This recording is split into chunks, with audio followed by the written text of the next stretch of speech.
সমালোচকরা বলেছেন, পূর্ব ফ্রন্টে শক্তি বাড়ানোর পরিবর্তে কুরস্কে সৈন্য পাঠিয়ে নিজের পায়ে কোরাল মেলেছে ইউক্রেন। আর এই কোরালের গতি এবং তাদের যে ক্ষত, সেটি আর আপাতত সারিয়ে তোলার মতো অবস্থায় নাই। মোটামুটি পূর্ব ফ্রন্টে অর্থাৎ ইস্টার্ন ফ্রন্টে তারা এই মুহূর্তে বিধ্বস্ত। একের পর এক তারা দখল করে নিচ্ছে, অর্থাৎ ডোনেটস্ক এখন সময়ের ব্যাপার মাত্র রাশিয়ার হাতে চলে যাওয়ার ক্ষেত্রে। ইউক্রেনের পোকরোভস্ক সহ অন্যান্য গুরুত্বপূর্ণ শহরগুলোকে বিপদে ফেলেছে তাদের এই সিদ্ধান্ত। অপরিণামদর্শী, অদূরদর্শী এই সিদ্ধান্তের কারণে এখন সময়ের ব্যাপার মাত্র তাদের যে সকল ব্যারিকেডগুলো ছিল পূর্ব ফ্রন্টে, সেই ব্যারিকেড থেকে সৈন্য সরিয়ে নতুন দল গঠন করে কুরস্ক দখল করতে গিয়ে এখন সমগ্র ইউক্রেনই হুমকির মুখে পড়েছে। কুরস্ক দখলের পরিবর্তে এখন সম্পূর্ণ রাশিয়া ইউক্রেন দখল করার জন্য ঝাঁপিয়ে পড়েছে। এই কার্স্ক অঞ্চল দখলের পরিবর্তে এখন তারা পুরো ডোনেটস্ক, লুহানস্ক থেকে শুরু করে সম্ভবত কিয়েভ পর্যন্ত যদি চলে আসে, আমার ব্যক্তিগত ধারণা অবাক হওয়ার কিছু থাকবে না। আমও গেল, সালাও গেল। বন্ধুরা, তারা কার্স্কও শেষ পর্যন্ত ধরে রাখতে পারবে না এবং পূর্ব ফ্রন্টও শেষ পর্যন্ত তারা ঠেকিয়ে রাখতে পারবে না। রুশ বাহিনী বর্তমানে ইউক্রেনের পোকরোভস্ক শহর থেকে মাত্র কয়েক কিলোমিটার দূরে অবস্থিত। এই শহরটি ইউক্রেনীয় সামরিক বাহিনীর জন্য একটি গুরুত্বপূর্ণ সরবরাহ ও রসদ কেন্দ্র ছিল। পোকরোভস্কে একটি প্রধান রেলওয়ে স্টেশন রয়েছে। বড় এবং প্রশস্ত ফ্রন্ট লাইন ভিত্তিক রাস্তা থাকায় এটি অত্যন্ত গুরুত্বপূর্ণ তাদের জন্য। ফ্রন্ট লাইনে ঔষধ থেকে শুরু করে নতুন ট্রুপস এবং সমরাস্ত্র বা গোলাবারুদ পরিবহনের ক্ষেত্রে। রাশিয়া এমন এক সময় এই অঞ্চলে ক্রমবর্ধমান নিয়ন্ত্রণ লাভ করে চলছে, যখন ইউক্রেনীয় সেনারা সীমান্ত কুরস্ক অঞ্চলে অগ্রসর হওয়ার চেষ্টা করছে।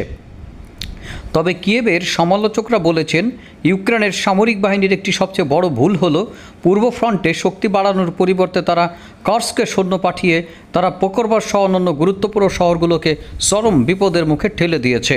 এটি এমন ধরনের অপরিণামদর্শী সিদ্ধান্ত এবং আবেগের বশবর্তী সিদ্ধান্ত বলা যেতে পারে এবং ফলাফল তাই বলে। বন্ধুরা, এটি পাঠানোর পরে সামগ্রিক অবস্থা যদি আপনি পর্যবেক্ষণ করেন, দেখবেন যে ইস্টার্ন ফ্রন্টে তাদের প্রতিরোধ ভেঙে পড়েছে।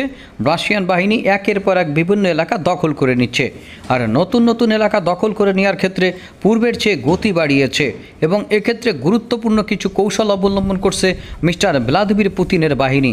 তারা তাদের সর্বোচ্চ এবং অত্যন্ত শক্তিশালী চৌকস বাহিনী এখানে মোতায়েন করেছে। 30,000 সৈন্যের মতো চৌকস বাহিনী দিয়ে ইস্টার্ন ফ্রন্ট লাইনে, অর্থাৎ তারা এখানে দুইটি শহর রয়েছে, একটা হচ্ছে পোকরোভস্ক আর একটা পার্শ্ববর্তী শহর, দুইটি শহরকে একসাথে টার্গেট করেছে।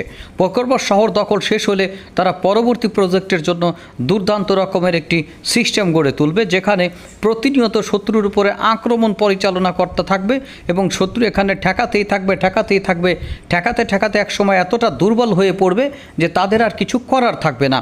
এটি এক ধরনের সিস্টেম বা এক ধরনের যুদ্ধের পদ্ধতি, অর্থাৎ শত্রুর উপরে বিরামহীন আঘাতানো, তাকে রেস্ট নেওয়ার কোনো সুযোগ দাও না যতক্ষণ না পর্যন্ত সে ভেঙে পড়ে। সুতরাং এই ধরনের পদ্ধতি অবলম্বন করে রাশিয়ার প্রেসিডেন্ট মিস্টার ভ্লাদিমির পুতিনের বাহিনী এক প্রকারের অপ্রতিরোধ্য হয়ে পড়েছে ইস্টার্ন ফ্রন্টে। এখন এই অপ্রতিরোধ্য রুশ বাহিনী এমন পর্যায়ে ছুটছে, তাদেরকে আপাতত থামানোর মতো কোনো অপশন এই মুহূর্তে দেখা যাচ্ছে না। সুতরাং ফ্রন্টলাইন পরিদর্শনকালে ইউক্রেনের সশস্ত্র বাহিনীর প্রধান জেনারেল আলেকজান্ডার সিকোরস্কি বলেছেন, রাশিয়া তাদের সর্বোচ্চ শক্তি ব্যবহার করেছে ইউক্রেনের বিরুদ্ধে। পরিস্থিতি অত্যন্ত কঠিন, বুধবার স্বীকার করেন ইউক্রেনের প্রেসিডেন্ট ভলোদিমির জেলেনস্কি। সামরিক বিশেষজ্ঞ মিখাইল জিরোকভা সতর্ক করে বলেন, আমরা যদি পোকরোভস্ক হারাই তাহলে পুরো ফ্রন্ট লাইন টোটালি ভেঙে পড়বে এবং এ বিষয়ে কোনো সন্দেহ নেই। তবে আমার ব্যক্তিগত মতামত হলো, পোকরোভস্ক হারানো এখন তাদের শুধু সময়ের অপেক্ষা মাত্র। এখন থেকে সকল সৈন্য সরিয়ে নিয়েছে, যারা এখানে বসবাস করত, যারা সাধারণ নাগরিক ছিল, তাদেরকে সরিয়ে নেওয়া হয়েছে। সুতরাং এটি এখন তারা ছেড়ে দেওয়ার একটি প্রস্তুতির প্রাথমিক পর্যায়ে রয়েছে বলে ধারণা করা হচ্ছে। উল্লেখ্য, গত 6 আগস্ট সীমান্তবর্তী রাশিয়ার কুরস্ক অঞ্চলে স্থল অভিযান শুরু করে ইউক্রেন। কিয়েভের দাবি, তারা এখনও পর্যন্ত 1294 বর্গ কিলোমিটার অঞ্চলে 100টি বসতি দখলে নিয়েছে। যদিও বিবিসির পক্ষ থেকে এসব বিষয়ে কোনো সত্যতা যাচাই করা সম্ভব হয়নি এবং বিবিসি ভিত্তিক সে সংবাদ মাধ্যমটি এমনই জানিয়েছে। কেন পোকরোভস্ক অত্যন্ত গুরুত্বপূর্ণ? পোকরোভস্ক শহরের পাশেই রয়েছে মিরনোরদ নামের আরেকটি শহর, যুদ্ধের আগে এই দুটি শহরে 1 লাখের বেশি মানুষ বসবাস করত, যার বেশিরভাগই ছিল বাস্তুচ্যুত। দোনেক্স অঞ্চলের এই অংশে বেশ বড় শহরের মধ্যে পোকরোভস্ক এবং মিরনোরদ এখনও ইউক্রেনের নিয়ন্ত্রণে থাকলেও সেটি সময়ের ব্যাপার মাত্র। পোকরোভস্ক কয়েকদিনের মধ্যেই রাশিয়ার দখলে চলে যাবে, আর পোকরোভস্ক দখলে চলে যায় মানে হচ্ছে আপনার যে মিরনোরদ, মূলত এখানে সৈন্য এবং খাদ্য থেকে শুরু করে রসদ সরবরাহ বন্ধ হয়ে যাবে। তার মানে ওটাও ছেড়ে দিতে হবে। এটা এক প্রকার 100% কনফার্মই বলা চলে। আবদিভকা শহরের নিয়ন্ত্রণ হারানোর পর থেকে পোকরোভস্কের জন্য প্রাণপণ লড়াই চালিয়ে যাচ্ছে ইউক্রেনীয় বাহিনী। ফেব্রুয়ারি মাসের পর রক্তক্ষয়ী যুদ্ধের পর ইউক্রেনের আবদিভকা শহরটি হারানোর পরই এক প্রকার কনফার্ম হয়ে যায় যে পূর্ব ফ্রন্টে তারা এক প্রকার সুন্দর পরাজয়ের জন্য অপেক্ষা করছে। এর বাইরে আপাতত আর কিছু ভাবার নাই। ফেব্রুয়ারিতে মাসের পর মাস রক্তক্ষয়ী যুদ্ধের পর আবদিভকা শহরটি হারায় তারা। পোকরোভস্ক থেকে এটি মাত্র 40 কিলোমিটার দক্ষিণ পূর্বে অবস্থিত। আবদিভকা শহরটি তাদের একটি বড় এবং শক্ত সামরিক ঘাঁটি হিসেবে পরিচিত ছিল, এবং এই আবদিভকা শহরের পতনের পরই তাদের মূলত এই ব্যাপারটি নিশ্চিত হয়ে ওঠে যে পোকরোভস্ক এবং মিরনোরদ শহর দুটি তাদের হাতছাড়া হচ্ছে। সুতরাং সামগ্রিক ব্যাপারগুলো পূর্ব থেকেই একটা জানা ছিল যে কত দিনে হাতছাড়া হবে সেটি হলো এখন দেখার বিষয়। তবে এখন এই হাতছাড়া হওয়ার ব্যাপারটি একেবারে দরজায় এসে দাঁড়িয়েছে। এখন ইউক্রেন চিন্তা করেছে তাদের তো একের পর এক শহর হাতছাড়া হচ্ছে, তাহলে তারা কিছু একটা দখল করুক। এখন সেই কিছু একটা দখল করতে গিয়ে আরও বড় কিছু হারানোর দ্বার প্রান্তে পৌঁছে গেছে তারা। আবদিভকা ইউক্রেনের নিয়ন্ত্রণ থাকা অবস্থায় পশ্চিম দিকে অবস্থিত শহরগুলো এবং সড়কগুলো সুরক্ষা দিয়েছিল, যা পুরো ফ্রন্ট লাইনে ইউক্রেনের অবস্থানকে শক্তিশালী করেছিল। কয়েক মাসের রক্তক্ষয়ী যুদ্ধের পর ফেব্রুয়ারিতে আবদিভকার পতন হয়, ধ্বংসস্তূপে পরিণত হয়, যা ছিল ইউক্রেনের জন্য একটি চরম বড় আঘাত এই যুদ্ধের ক্ষেত্রে। আবদিভকার পর পোকরোভস্ক এখন রাশিয়ার নতুন আক্রমণের কেন্দ্রবিন্দু।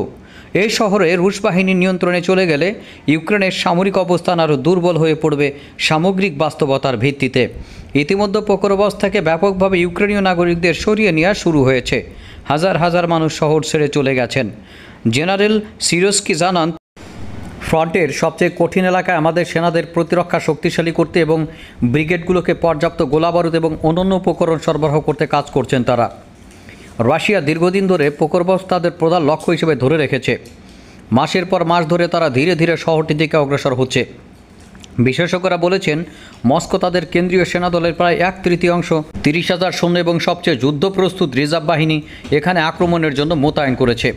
এ সপ্তাহে রুশ বাহিনী ইউক্রেনের নবরোদ্ভিকা শহরটি দখল করেছে, যা ইউক্রেনের অনেককে ক্ষুব্ধ করেছে।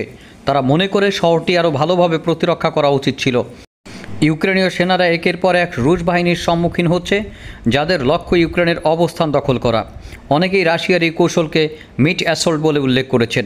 এই কৌশলের ফলে নিয়মিত আক্রমণ প্রতিহত করতে করতে ইউক্রেনীয় বাহিনী ক্লান্ত হয়ে পড়ছে।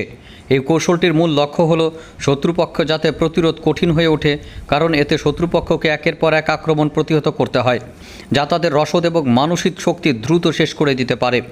যদি এই ধরনের আক্রমণ খুবই ব্যয়বহুল, তারপরে অনেক সৈন্যের প্রাণহানি ঘটায়, তবুও সাময়িক সফলতার কারণে বা অত্যন্ত গুরুত্বপূর্ণ সফলতা এনে দিতে পারে এই ধরনের রণকৌশল, যেটি বর্তমানে রুশ প্রেসিডেন্ট ভ্লাদিমির পুতিনের বাহিনী প্রয়োগ করছে ইউক্রেনের সর্বস্তরে, অর্থাৎ প্রতিটি ফ্রন্টে, বিশেষ করে পূর্ব ফ্রন্টে। কার্স্ক যেভাবে আছে সেভাবে থাকুক, শুধুমাত্র ওদের প্রতিরোধ করে ওখানে ঠেকিয়ে রাখো। আর এরই মধ্যে ওদের নিবন্ধন থাকুক মনোযোগ কার্স্কের অভ্যন্তরে, আর তোমরা পূর্ব ফ্রন্ট দিয়ে এগিয়ে যাও সামনের দিকে। যতই দখল করতে পারো ততই লাভ। তারপরে যখন দখল আপাতত একটু স্থমিত হবে, তখনই কার্স্কের উপর এক মারণ আঘাত এনে সর্বোচ্চ শক্তি প্রয়োগের মাধ্যমে সেখান থেকে তাদেরকে বিতাড়িত করা হবে। এটাই হচ্ছে আমার মনে হয় আপাতত মিস্টার ভ্লাদিমির পুতিনের কৌশল। তিনি কার্স্ক নিয়ে কোনো চাপ নিচ্ছেন না। এই ক্ষেত্রে তার বক্তব্য বা তার চিন্তাধারা আমার কাছে ব্যক্তিগতভাবে মনে হচ্ছে যে তিনি কার্স্কের ব্যাপারে খুবই আশাবাদী এবং খুবই কনফিডেন্সিয়াল বা আত্মবিশ্বাসী। আমি যখন ইচ্ছা করব এখান থেকে তাদেরকে আমি বিতাড়িত করতে পারবো।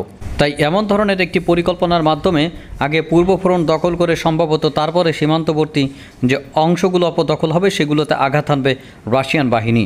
বন্ধুরা, এখন ব্যাপারটি হলো ইউক্রেন সম্ভবত এমন একটা অবস্থানে রয়েছে সে কুর্স্ক হারাবে এবং পূর্ব ফ্রন্টে রক্ষা করতে পারবে না। তাহলে তো তাদের পরাজয়ের 16 কলা পূর্ণ হবে। আপনারা কি বলেন? ধন্যবাদ সকলকে ভিডিওটি শেষ পর্যন্ত দেখার জন্য।